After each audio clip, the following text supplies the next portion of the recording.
అండి 7th class first సెమిస్టర్లోని Delhi sultanates గురించి ప్రీవియస్ వీడియోస్లో చూసాం కదండి. ఖిల్జీ వంశం గురించి, అందులో అలావుద్దీన్ ఖిల్జీ గురించి లాస్ట్ వీడియోలో చూసాం కదండి. ఇప్పుడు రిమైనింగ్ పార్ట్ అనేది కంప్లీట్ చేద్దామండి. పేజ్ నెంబర్ 107లోని ఆల్రెడీ మనం అలావుద్దీన్ ఖిల్జీ వరకు కంప్లీట్గా మార్కెట్ సంస్కరణలు అనేవి వరకు అయితే నేర్చుకున్నాం కదా. ఇప్పుడు మంగోలుల గురించి నేర్చుకుందామండి. ప్రాచీన కాలంలో మంగోలియాను అనేక సంచార జాతులు పాలించాయి. దీన్ని బిట్టి ఎట్లా అడుగుతారంటే, అనేక సంచార జాతులు పరిపాలించిన ప్రాంతం ఏంటంటే మంగోలియా అనమాట. అలాగే చంగీజ్ ఖాన్ను మంగోలియన్లను ఏకం చేసి క్రీస్తు శకం 1206వ సంవత్సరంలో మంగోల్ రాజ్యాన్ని స్థాపించారు. ఢిల్లీ సుల్తానుల పాలనా కాలంలో మంగోలులు క్రీస్తు శకం 1221 నుండి 1368 వరకు భారతదేశంపై అనేక సార్లు దండయాత్ర చేశారు. ఇక్కడ భారతదేశంపై అనేక దండయాత్రలు చేసింది మంగోలులని. అలాగే సంచార జాతులు పాలించడం మంగోలియాను అనేది ఆ రెండు అనే పాయింట్స్ ఇంపార్టెంట్ అండి ఎక్కువ. నెక్స్ట్ పారాగ్రాఫ్ తుగ్లక్ వంశం అండి. ఖిల్జీలలో చివరి పాలకుడైన ఖుస్రూ ఖాన్ యొక్క పాలనను అంతం చేసి గియాజుద్దీన్ తుగ్లక్ ఈ వంశాన్ని స్థాపించారు. సో తుగ్లక్ వంశ స్థాపకుడు ఎవరు అంటే గియాజుద్దీన్ తుగ్లక్ అనేది ఇంపార్టెంట్ పాయింట్ అండి.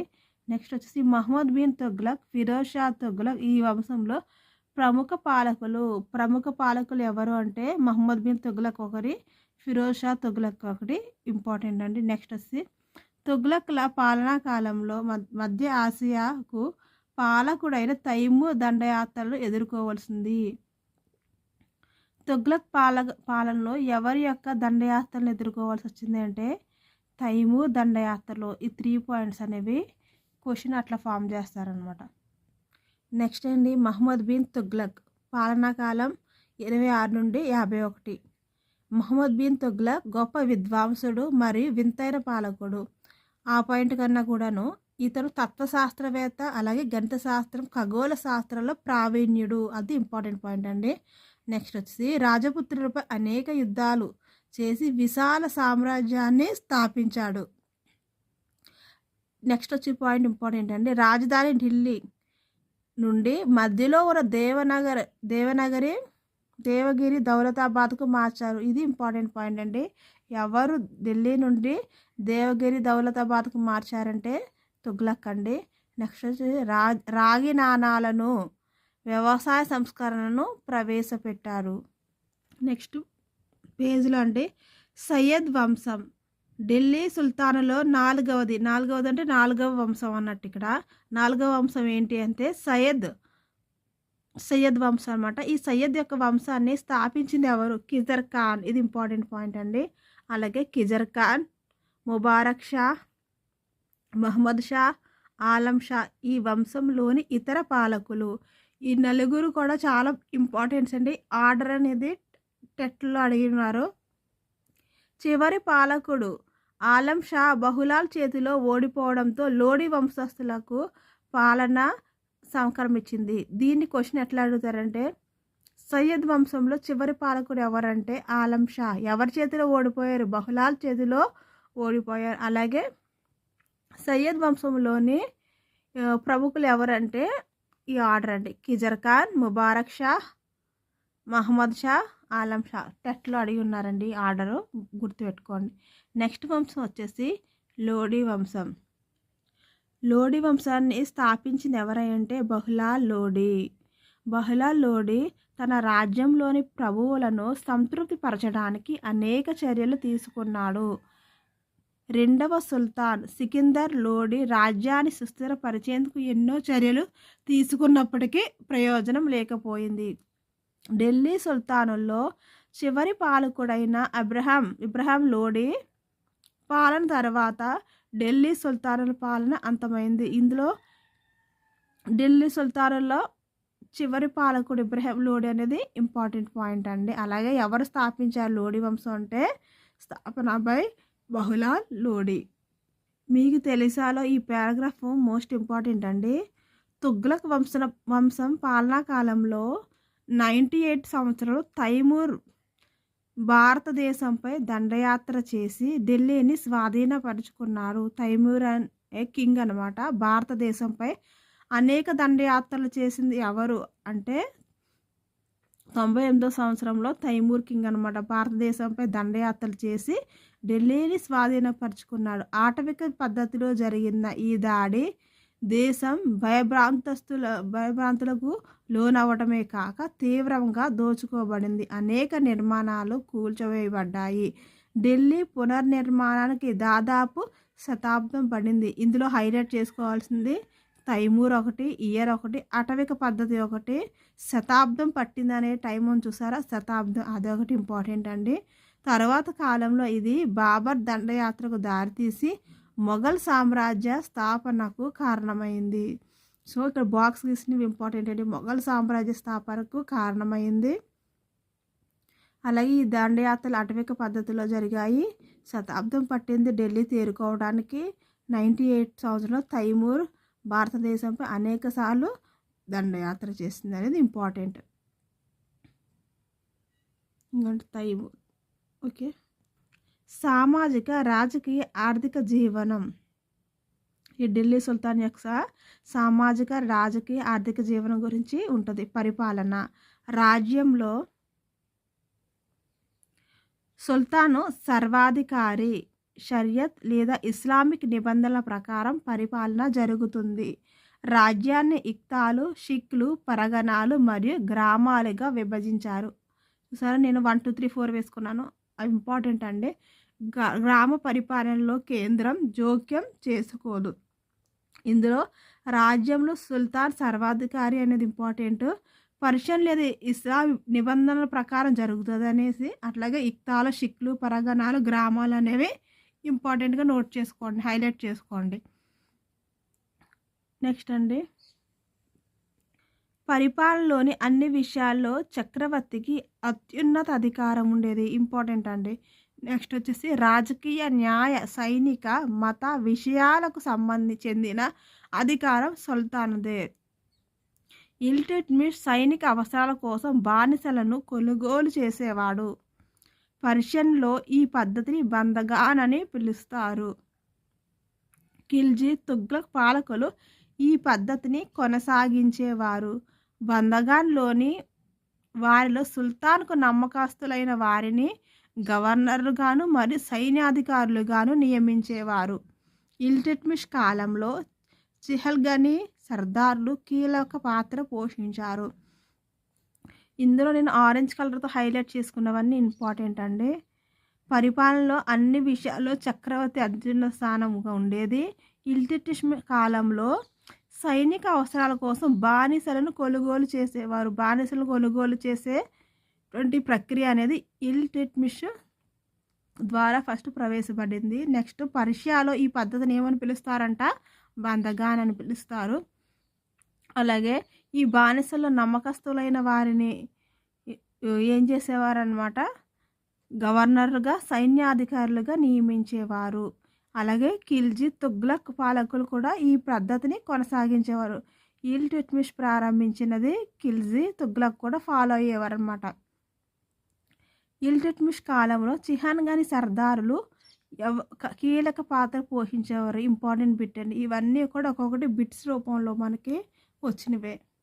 మీకు తెలుసాలా చూడండి. ఇక్కడ చిహల్గనీ అంటే ఏంటో వివరిస్తుంది. పరిపాలనలో సహకరించడం కోసం టర్కిష్ ప్రభువులతో కూడిన ఇల్టుట్మిష్చే ప్రారంభించబడిన వ్యవస్థ. దీన్నే తుర్కానీ చిహల్గనీ లేదా చాలీసా అనేవారు. సుల్తానులకు వ్యతిరేకంగా ఉన్న ప్రభువులను అణిచివేయటానికి ఇది ఉపయోగపడుతుంది. సుల్తానులకు వ్యతిరేకంగా ఉన్న ప్రభువులను అణిచివేయటానికి వచ్చిన వ్యవస్థే చిహల్గనీ వ్యవస్థ అన్నమాట.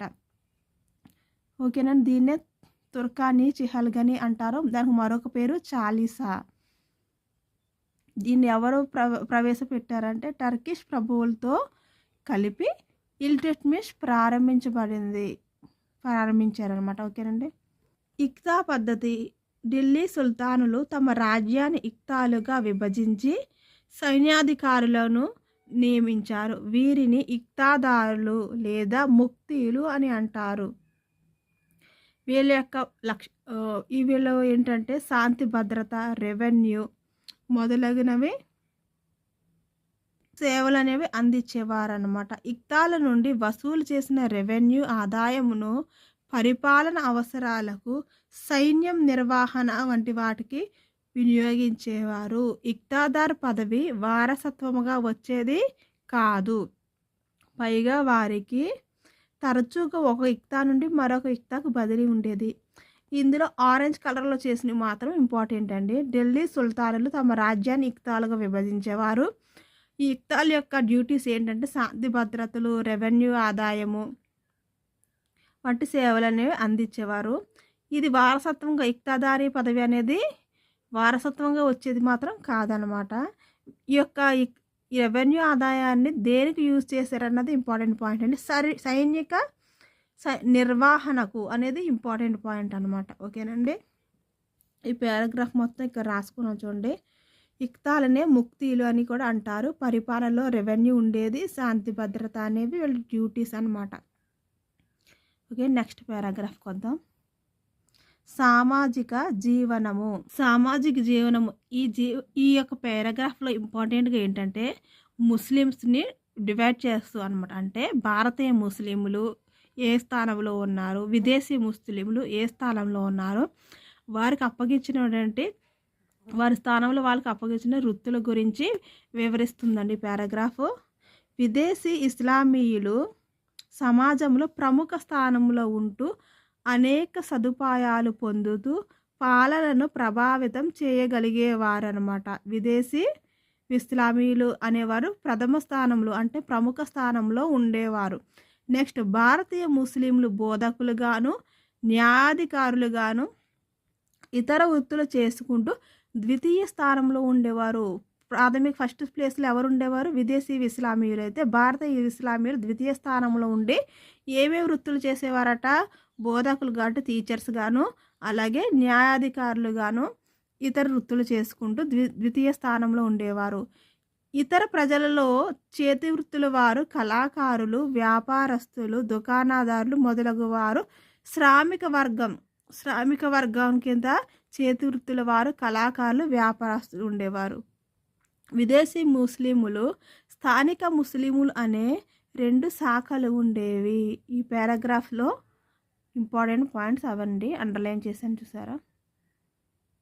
ఆర్థిక జీవనము. వ్యవసాయము ప్రధాన వృత్తి. రైతులు పండిన పంటలో 1/3 వంతు భాగాన్ని శిస్తు రూపంలో చెల్లించవలసి వచ్చేది. నెక్స్ట్ వస్త్ర పరిశ్రమ అనేది హైలైట్ అండి. వస్త్ర పరిశ్రమ ప్రధాన పరిశ్రమ. నెక్స్ట్ కార్ఖానాలు మొదలగినవి సుల్తానులు స్థాపించారు. కార్ఖానాలు అనేవి స్థాపించారు. నెక్స్ట్ అంతర్జాతీయ వాణిజ్య అమలులో ఉండేది. ఢిల్లీ ఇది ఇంపార్టెంట్ పాయింట్ అండి. ఢిల్లీ, దౌలతాబాద్, లక్నో, లాహోర్, ముల్తాన్ ఓకేనండి మొదలైన దేశీయ వాణిజ్యంలో ముఖ్య నగరాలు. అలాగే Iran, Arabia, Africa, China, European దేశాలతో అంతర్జాతీయ వాణిజ్యము జరిగేది. దేశీయ వాణిజ్యము, అంతర్జాతీయ వాణిజ్యం. దేశీయ వాణిజ్యం ఎవరితో జరిగేదండి, అలాగే అంతర్జాతీయ వాణిజ్యం ఎవరితో సాగేది అనేది ఇచ్చారు కదా. ఢిల్లీ, దౌలతాబాద్, లక్నో, లాహోర్ ఇది అంతర్జాతీయ అయితే మాత్రం Iran, Arabia, Africa, China and Europe.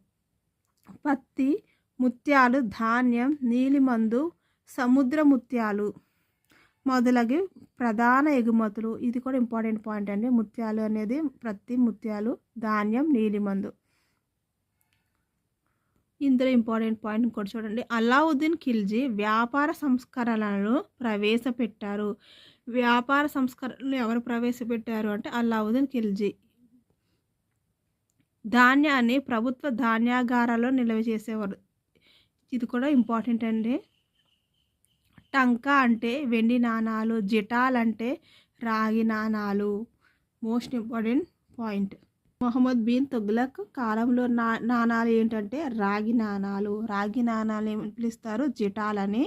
వెండి నాణాలు టంకా అని. ఇక్కడ ఆరెంజ్ కలర్‌లో హైలైట్ చేసినవన్నీ కూడా గత టెట్‌లో వచ్చిన బిట్సేనండి. అలావుద్దీన్ ఖిల్జీ వ్యాపార సంస్కరణ ప్రవేశపెట్టాడు దగ్గర నుంచి ధాన్యాన్ని ప్రభుత్వ ధాన్యాగారాల్లో నిల్వ చేస్తారనేసి, అలాగే 1/3 శిస్తు అనేది చాలా ఇంపార్టెంట్. పత్తి, ముత్యాలు, ధాన్యం ఇవన్నీ కూడా ఇంపార్టెంటే అండి. ఇవన్నీ కూడా అండర్‌లైన్ చేయలేదు చూసారా, ఓన్లీ ఇంపార్టెంట్ మాత్రమే నేను అండర్‌లైన్ చేసుకుంటూ వచ్చిన.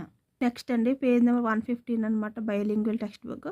కళలు, వాస్తు శిల్పం. ఢిల్లీ సుల్తానుల కాలంలో అరబిక్ మరియు ఇస్లాం శైలుల మిశ్రమంతో కూడిన వాస్తు నిర్మాణాలు, కళలు అభివృద్ధి చెందాయి.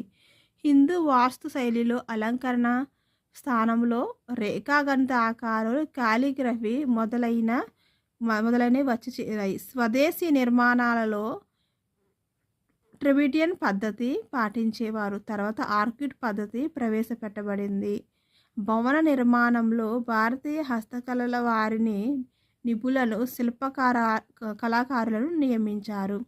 ఈ విధంగా ఇండో ఇస్లామిక్ శైలి అనే నవీన శైలి అవతరించింది. కుతుబ్ మినార్, అలై దర్వాజా, అలై మినార్, తుగ్లకాబాద్, కువత్ ఉల్ ఇస్లాం ఈ 5 ఈ కాలంలో ప్రసిద్ధి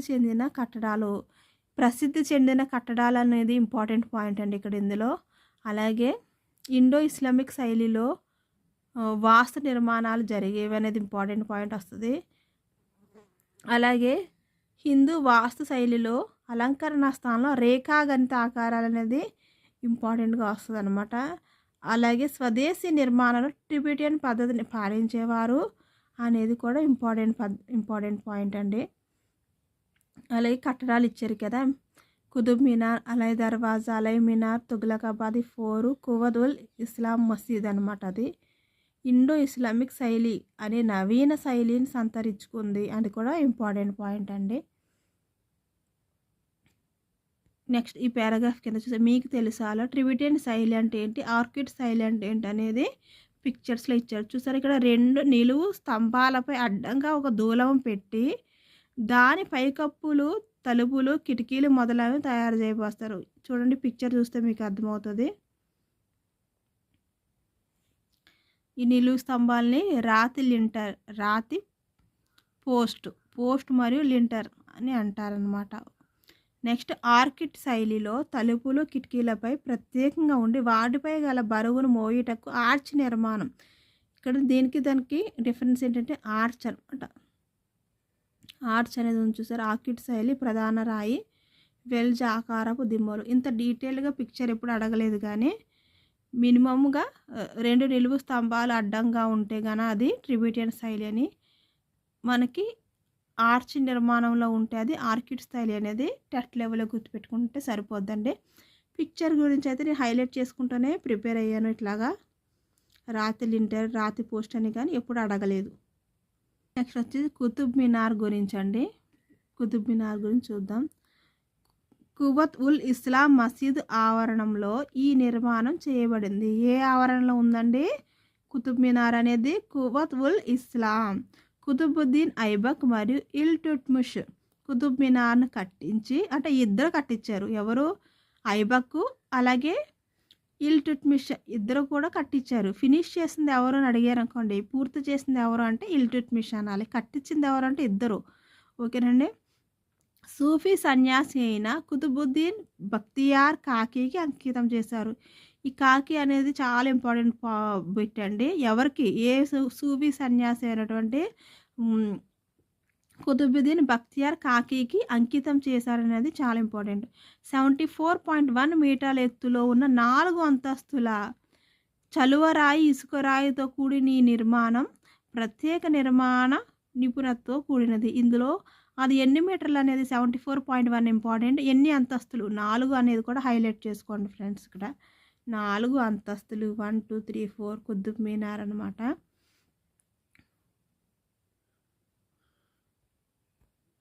ఓకేనండి. ఇక్కడ ఈ డైరెక్షన్స్ కూడా నోట్ చేసుకోండి. నెక్స్ట్ పారాగ్రాఫ్లో ఈ డైరెక్షన్ గురించి ఉంటుంది. నెక్స్ట్ పారాగ్రాఫ్లో అలై దర్వాజా గురించి ఉంది. అలై దర్వాజాను కట్టించింది ఎవరంటే అలావుద్దీన్ ఖిల్జీ. ఓకేనండి. అలావుద్దీన్ ఖిల్జీ దీనిని కువత్ ఉల్ ఇస్లాం మసీదుకు దక్షిణ ద్వారంగా నిర్మించారు. దీనిలో మొదటిసారిగా గోపురాలు మరియు తోరణాలు నిర్మించబడ్డాయి. సో కట్టిందేమో అలావుద్దీన్ ఖిల్జీ అనమాట. దేనికి దక్షిణంగా అంటే ఆ కువత్ ఉల్ ఇస్లాం మసీదుకు దక్షిణ ద్వారంలా నిర్మించాడు.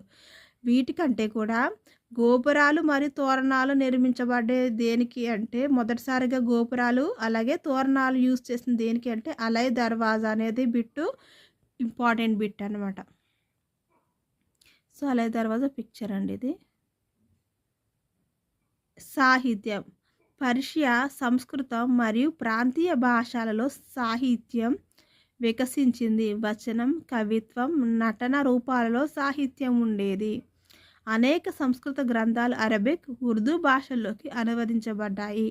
ఆల్బెరూని, అమీర్ ఖుస్రూ, జియావుద్దీన్ బరూని ఈ కాలంలోని ప్రముఖ పండితులు. వీళ్ళ గురించి ఇక్కడ కంటే కూడా అంటే ఆల్బెరూని, అమీర్ ఖుస్రూ, జియావుద్దీన్ ఇక్కడ ఈ పారాగ్రాఫ్ల కంటే కమింగ్ పారాగ్రాఫ్స్లో వీళ్ళ గురించి బాగా ఇచ్చున్నారండి. అక్కడ ఇంపార్టెంట్ అనమాట. సో ఈ పారాగ్రాఫ్ నుంచి అంటే అంత పెద్ద బిట్స్ రావు, వీళ్ళకి రిలేటెడ్గా నెక్స్ట్ పారాగ్రాఫ్స్లో ఉన్నదని కదా అక్కడ చెప్తాను. సెన్స్ ఇక్కడండి ఇక్కడ ఇంపార్టెంట్ వీళ్ళు మీకు తెలుసా ఈ పారాగ్రాఫ్ని మీరు 1కి 4 సార్లు కన్ఫ్యూజన్ లేకుండా మంచి చదువుకోండి ఫ్రెండ్స్. ఒక బిట్ అయితే ఎప్పుడు టెటడిఎస్లో వస్తుంది. ఆల్బెరూని మహమ్మద్ గజనీ చేత ఆదరించబడ్డ ప్రముఖ పర్షియన్ పండితుడు. ఇక్కడ పర్షియన్ అన్నది ఇంపార్టెంట్ ఫ్రెండ్స్. పర్షియన్ అనొచ్చు లేదా అరబిక్ అనొచ్చు, మనం కన్ఫ్యూజ్ అవుతాం. సో పర్షియన్ అనమాట. ఈయన సంస్కృత భాష నేర్చుకుని మనకి ఇక్కడ సంస్కృతం బదులు అరబిక్ అని రావచ్చు. ఎందుకంటే చూడండి ఈ పారాగ్రాఫ్ అంతా లాంగ్వేజెస్ గురించి ఉంది ఎక్కువ. ఈయన సంస్కృత భాషను నేర్చుకుని ఆ భాషలోని కొన్ని గ్రంథాలను అరబీ భాషలోకి అనువదించాడు. ఉపనిషత్తులు, భగవద్గీతచే ప్రభావితమయ్యాడు. తారిక్ అల్ హింద్ భారతదేశ చరిత్ర అనే గ్రంథాన్ని రచించాడు. సో ఇక్కడ చూసారు ఎన్ని లాంగ్వేజెస్ని, పర్షియన్ వచ్చింది, సంస్కృత్ వచ్చింది, అరబిక్ వచ్చింది. అలాగే సో ఇవన్నీ కూడా మీరు కన్ఫ్యూజన్ లేకుండా చదువుకోండి, ఇంపార్టెంట్. తారిక్ అల్ హింద్ అంటే భారతదేశ చరిత్ర అనేది కూడా చాలా ఇంపార్టెంట్. ఆ బ్రాకెట్లు ఇచ్చినదా భారతదేశ చరిత్ర అనేది కూడా చాలా ఇంపార్టెంట్ అండి. నెక్స్ట్ అమీర్ ఖుస్రూ. ఈయన పర్షియాకు చెందిన గొప్ప కవి, గాయకుడు. అనేక ద్విపద పద్యాలు రచించాడు. ఈయన టూటి ఐ హింద్ భారతదేశపు చిలుక. ఈయన ఏంటంటే భారతదేశ చరిత్ర, ఈయన భారతదేశపు చిలుక. ద ప్యారెట్ ఆఫ్ ఇండియా అనే బిరుదు ఉండేది. సో ఇద్దరిని కన్ఫ్యూజన్ లేకుండా ఒకరిదొకరికి రాయకుండా క్లియర్గా చదువుకోండి ఫ్రెండ్స్. ఇద్దరు పర్షియా దేశానికి చెందిన వాళ్ళే. ఈయన పర్షియా దేశానికి చెందిన కవి, గాయకుడు. ఈయన పర్షియన్ పండితుడు. సో కన్ఫ్యూజన్ లేకుండా ప్రిపేర్ అవ్వండి ఈ పారాగ్రాఫ్ అనేది. పతనం ఫ్రెండ్స్ ఇంక లాస్ట్కి వచ్చేసాము, లెసన్ లాస్ట్కి. లోడీ వంశస్థుల పాలనా కాలంలో ఢిల్లీ సుల్తానుల పాలన ముగిసింది. 98లో ఇక్కడ కూడా ఇచ్చారు చూసారా, తైమూర్ దండయాత్ర అని చాలా ఇంపార్టెంట్, ఇయర్ కూడా ఇంపార్టెంట్. దండయాత్రలో దేశ సంపదను తరలించి వేశారు. కోలుకోవడానికి ఢిల్లీకి దశాబ్దం పట్టింది అన్నారు. ఇక్కడ 100 years అని చెప్తున్నారు. ఓకే, రెండు ఒకటే కదా. నెక్స్ట్ దక్షిణ భారతదేశంలో విజయనగర, బహుమని రాజ్యాలు ఢిల్లీ సుల్తానుల పాలన నుండి స్వతంత్రం అయ్యాయి. ఇది కూడా ఇంపార్టెంట్ అండి. ఏ యుద్ధం అంటే తైమూర్ దండయాత్రల తర్వాత స్వతంత్రులైనటువంటి రాజ్యాలు ఏంటంటే దక్షిణ భారతదేశంలో విజయనగరం అలాగే బహ్మనీ రాజ్యాలు అనేవి ఢిల్లీ సుల్తానుల పాలన నుండి స్వతంత్రమయ్యాయి. సో ఈ పారాగ్రాఫ్స్లో ఇవి మాత్రం ఇంపార్టెంట్ అండి, హైలైట్ చేశాను చూడండి. నెక్స్ట్ 1526లో మొఘల్ పాలకుడైన బాబర్ మొదటి పానిపట్ యుద్ధంలో ఇబ్రహీం లోడీని ఓడించారు. దీనిలో ఢిల్లీ సుల్తానుల పాలన అంతమై మొఘల్ సామ్రాజ్య కాలం ప్రారంభమైంది. ఢిల్లీ సుల్తాన్ తర్వాత నెక్స్ట్ వచ్చినట్టు రాజ్యం ఏంటంటే మొఘల్ సామ్రాజ్యం అండి.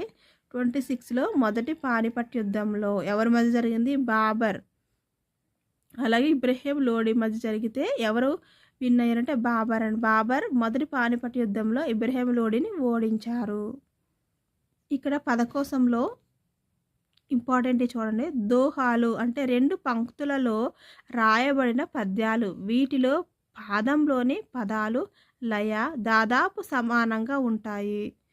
నెక్స్ట్ కార్ఖానా ఇంపార్టెంట్ అండి. పరిశ్రమలు, కార్యశాలలు అంటే ఒక రకమైన ఆఫీసులు అన్నట్టు లెక్క. షరియత్, ఇస్లాం న్యాయ సూత్రాలు. ఈ 3 అనేవి ఇంపార్టెంట్ అండి పదకోశంలో. సరైన సమాధానాన్ని ఎంచుకోండి. ఇవి ఆల్రెడీ పారాగ్రాఫ్స్లో వచ్చినాయండి. ఇది ఒక్కటి మాత్రం చూడండి.